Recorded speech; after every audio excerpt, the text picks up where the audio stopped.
খেয়াল তো আমি রাখবই, তোমার খেয়াল রাখো। হ্যাঁ ভালো মতো দেখে শুনে যায়। চলো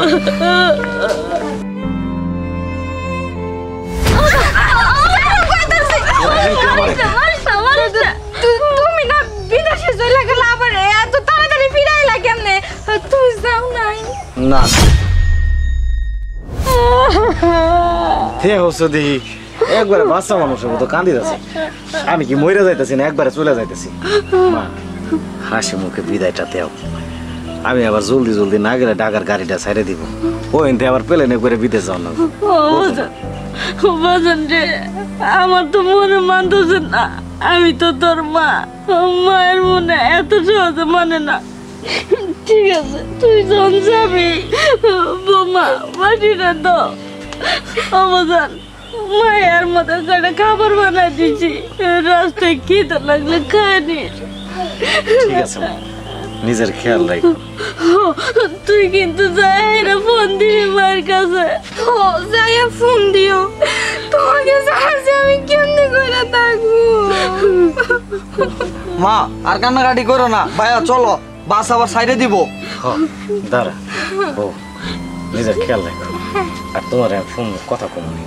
আচ্ছা আমার খেয়াল তো আমি রাখবই, তোমার খেয়াল রাখো। হ্যাঁ ভালো মতো দেখে শুনে যায়। চলো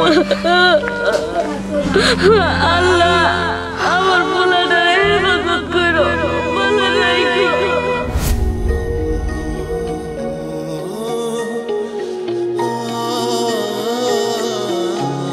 দেখছো আমি গেছি কি এখন পর্যন্ত কান্দিতেছি। ও মা মা পাগলটা কেমনে কান্দে? তুমি বলে 2 দিন ধরে নেই বই দেয় কান্দিতে আছো তাই না? চেহারাটার করছে কি পাগল? তুই চলে আইছো? যাই নাই যাইতে পারি নাই। ওই প্লেনটা মিস করছি। 2 দিন অনেক থাকা লাগছে। ওই কাগজপত্র কি জানি কাজ আছিল। ফ্লাইট আরো 1.5 মাস পরে। ঘরে চলো। ওই ধর কথাই কয় না খালি কান্দি, কথা কয় না এমন বাচ্চা মানুষের মতো কান্দিতেছে। ঘরে চলো চলো। মা চলো ঘরে চলো। ঘরে যাইবা না? আরে শিশির ভাই বলছ তুমি চাষিরা কইতেছো চাষি ঘরে যাবো না? চাষি এই করে আর জীবনও যাবো না। কি কইতেছো? ঘরে যাবো না কেন? চলো মা।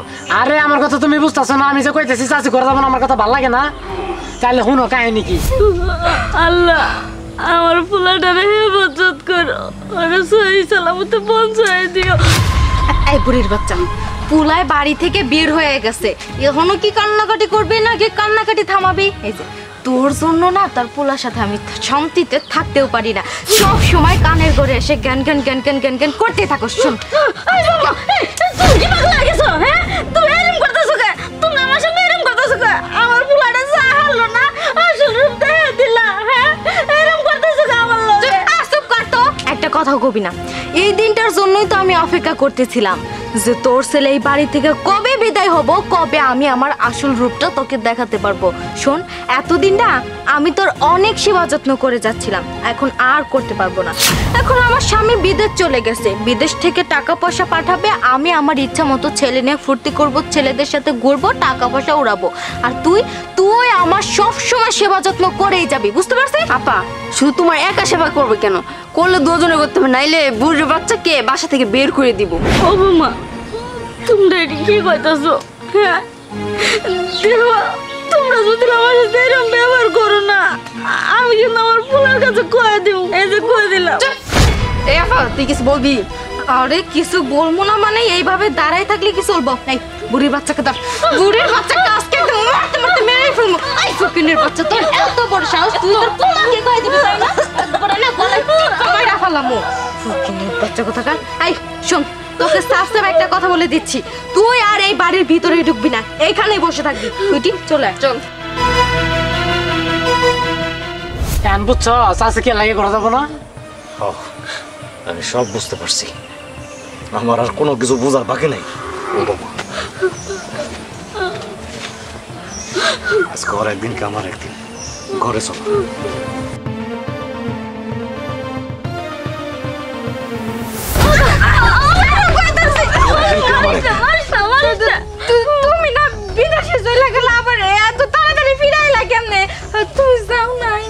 না, আল্লাহ আমার বিদেশ যাইতে দেয় নাই। কেন দেয় নাই জানোস? গেলে তো তোর এই আসল রূপটা আমি দেখতে পারতাম না। আমি বাড়ি থেকে যাইতে না যাইতেই তোরা দুইজন তোর আসল রূপ দেওয়া শুরু করে দিছস, আমার মার উপর নির্যাতন করা শুরু করে দিছস। আরে জানোস এই মাটা কেরা? মা হওয়া এত সোজা না।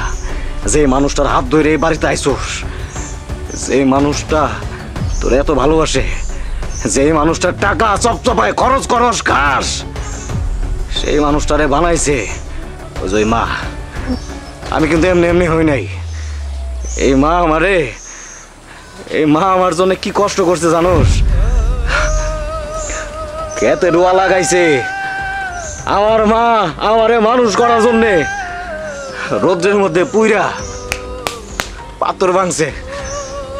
এই মা আমার তো খাবার পাইতাম না, খুব গরিব তো। হাফ পট চাউল রান্ধিত, এই চাউল চড়াইতো, শুকনা ভাত, লবণটা পর্যন্ত হাওলাত করে আনলো লাগতো। মানুষের কাছ থেকে চাই নিয়ে আইতো, এই লবণ দিয়ে কসলা গায়ে মা গায়ে আমারে খাওয়াইছে। মা গায় নাই, চিন্তা করছে আমি খাইলে আমার পোলাটা কি খাইব। এই কষ্টের সন্তান আমি। এই আদরের মা আমার দুনিয়ার পৃথিবীর সব থেকে মূল্যবান সম্পদ আমার মা। আর তোরা দুইজনে মিলা আমার এই মায়ের গা তুলছার মনটা চাইতাছে, তখন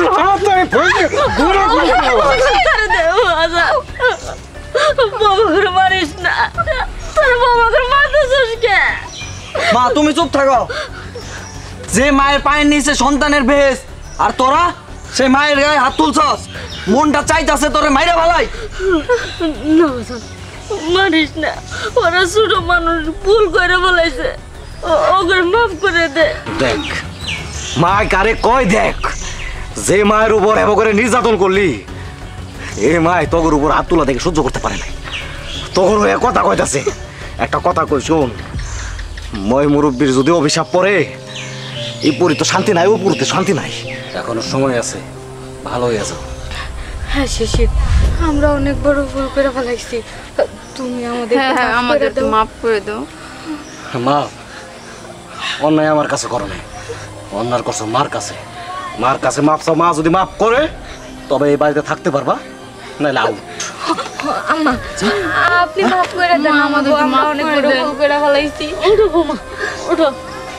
ঠিক আছে, আমি তোমার মাফ করে দিছি।